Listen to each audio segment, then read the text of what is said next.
হলো আমাদের স্যারেদের সাথে স্টুডেন্টদের খেলা।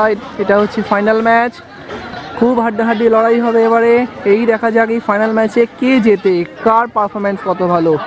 অলরেডি আমরা দেখে নিয়েছি স্টুডেন্টসদের পারফরমেন্স অত্যন্ত ভালো, অত্যন্ত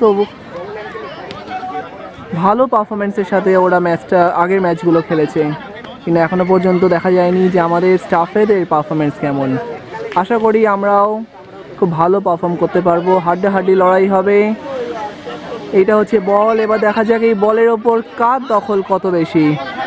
দুটো টিম দাঁড়িয়ে আছে, মুখোমুখি দুটো টিম দাঁড়িয়ে আছে, ফাইনাল যুদ্ধের জন্য এরা প্রস্তুত হয়ে গেছে। এবার দেখা যাক, খেলা শুরু হতে মাত্র কয়েক সেকেন্ড আর বাকি।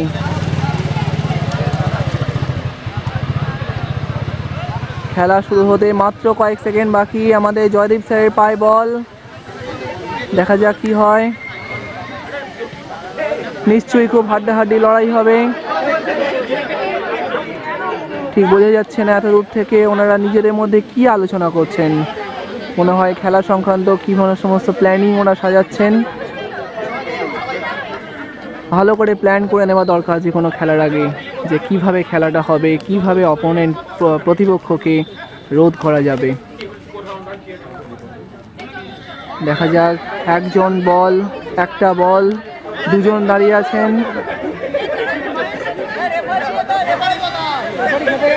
আশ্চর্যজনকভাবে একটা জিনিস শোনা গেল, রেফারিকে খুঁজে পাওয়া যাচ্ছে না। Referee is missing.